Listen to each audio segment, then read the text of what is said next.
What is that? What is that? Is that makeup? Oh, well, I'm not gonna change. I'm too lazy.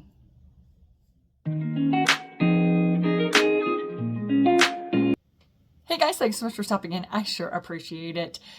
I am so over and done with May's rotation. It was all neutral palettes, and so we are rolling into the summer months, and I'm just so ready for color. Okay, so June, summer palettes, right? So I went ahead and went through all of my palettes and pulled all of the palettes I feel are summer inspired. I am a person who's very inspired by the season, very inspired by the weather, very inspired by the holidays. So these are warmer tones, sun colors, beach colors. That's kind of where my mind goes for summer. Now I can wear whatever I want, whenever I want, but me, I'm just very inspired by the season and what's happening in the moment, how it feels outside.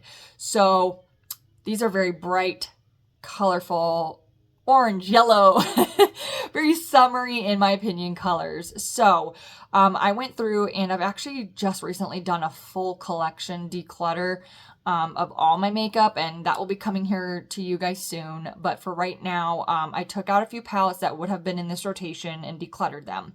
So it changed kind of how I'm going to handle the palettes this summer. I pulled out everything and I had a total of 12 palettes. And so I took those 12 palettes and I split them in half and did 6 for June, 6 for July. If you've been here for a minute, you know that I like to have between 8 and 10 palettes in a rotation. As I was looking at these summer palettes, 6 for each month, I noticed that there's a lot of the same color story in each month, and it's very warm toned and very like orange, warm toned, oranges and golds and such. So what I've done is I've added 2 palettes to each month to give me 8 in the rotation, which that's a fantastic number for me, 8 for a rotation. I feel like I can give every palette multiple uses. I can work on my No Pan Left Behind project and be successful at it. So what I've done for each month is I've added 1 neutral leaning palette and 1 cool tone palette. The neutral and cool tone palettes are not going to be necessarily the focus of my No Pan Left Behind, but it gives me the option to leave the bright summer colors if I need a minute away from it without totally wrecking my train here. Let's just talk about what I have pulled for June. I have this annoying little gnat, just one. I'm sure he's got buddies somewhere, but there's just one gnat and he keeps flying around in my vision at my makeup desk here. My eyes are going to be going everywhere while I try and find this little jerk. But let's get started, shall we? So let's start with the smallest palettes first. Being pulled in here is the Natasha Denona Mini Nude palette. It kind of gives me fall vibes a little bit, but also summer because it's very vibrant, very orange, very warm and golden. So I just feel like this would be a great time to pull this one out. As many fall palettes as I have, if I can move any fall palettes into a different season so I can get good use out of them, I will do it. And I felt like this was one that would benefit from this. So this is one of the palettes I'm going to be using. I have 2 ColourPop palettes here. This one I actually just got earlier in the year for the Pantone Color of the Year video. And here is what she looks like. Very warm, very sunny, very peachy. But to me, it just kind of is that summer goals color. Sorry, quick camera adjustment. Kids are in and out and bump the camera. But so slight angle adjustment there. The next one I have up here is the ColourPop Fresh Greens, also from Target. This was one of those where I had enough warm tones. I was like, I want something other than just oranges and golds. So I did pull in a green palette. I can also see this being one I gravitate towards in the fall, but I like having that green option. Green is my favorite color to wear outside of warm neutrals. So this just kind of seemed like the most opportune moment to pull this in. Next up here is an oldie, but definitely a goodie. I think I only have one other palette from this brand after my declutter, but it's the Urban Decay Born to Run. This is crazy old, I know, and every time I show it, someone's like, that still can't perform well. There are some shades. There are some shades where it's a little dicey, but I do check it regularly for any kind of growth or mold or anything of that nature. I haven't found anything like that yet, but I do find myself gravitating toward this still pretty often. I really love these colors. I kind of divide the palette in half. I see except for this pop of pink right here, I see this section being very wintry, and then this pink, and then this whole half of the palette being a spring summer kind of color story. So I really think that this is going to be the perfect time of year to use it, transitioning from spring into summer colors. So I've got some purples, I've got some warmer golden tones, I've got oranges here. I'm really looking forward to using this. As you can tell, she's very well loved. I used the crap out of her and I can't wait to continue it. And she's still performing pretty well. Like I said, there's a couple shades that are a little dicey. This black shade right here, Jet, I think it is. Yeah, Jet. Jet can be a little funky. Sometimes it's pigmented, sometimes it's like, not today. So that one's a little dicey. And this one over here, Wild Heart can be a little bit dicey. Outside of that, Drift is one of my most favorite colors. I know that's more of like the wintry side, but it's one of my favorite colors in this palette. And yeah, so I'm just really looking forward to using mainly this side of it. This one might bother some people because a lot of people see this as a fall palette.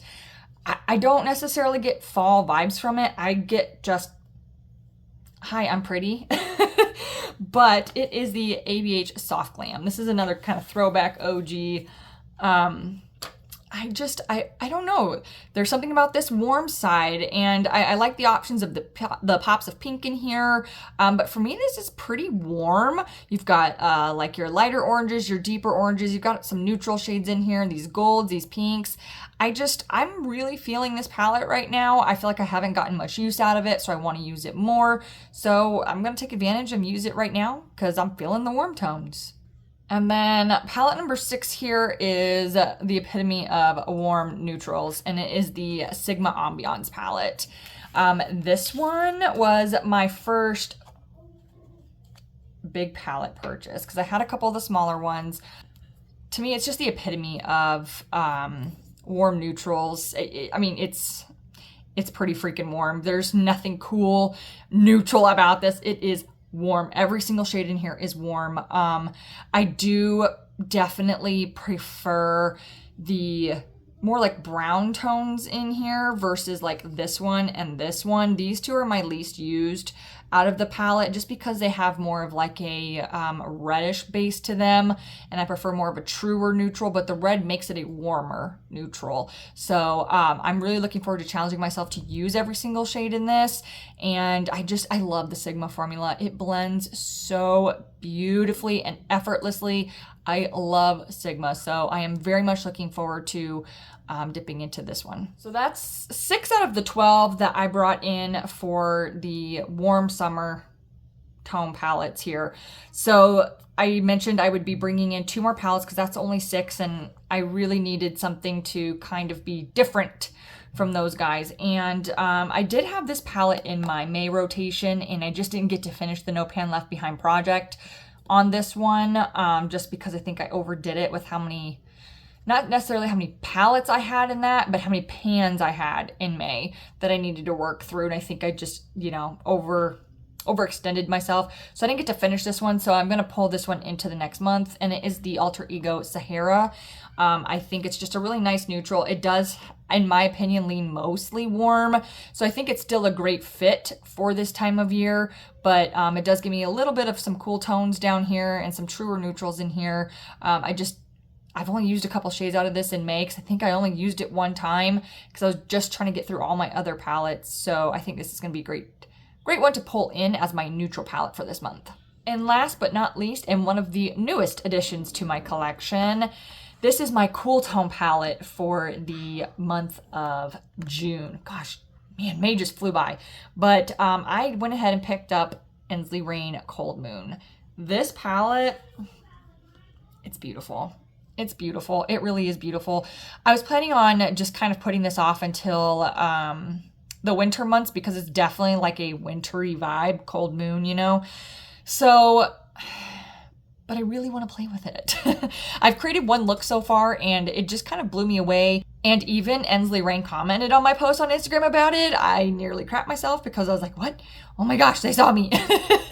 So I was really, really flattered that they commented on my post. It was just really, really exciting. felt like, you know, meeting a celebrity or something. But I just really enjoyed the one look I created from this, and I'm really intrigued to try some of these other more vibrant shades. It does have a few regular shimmers in here, like this one and this one, but then you've got these really like multi chromes, duochromes. So she was pricey, but I'm gonna play with it this month and see if it was worth it. Yeah, so that's it for me today. Nice and short and sweet. Only 8 palettes in the rotation, 6 pretty warm neutral, and then a couple pops of color and neutral and cool tones. But thank you so much for hanging out with me. I really do appreciate you guys, and I will catch you in my next one. Later much.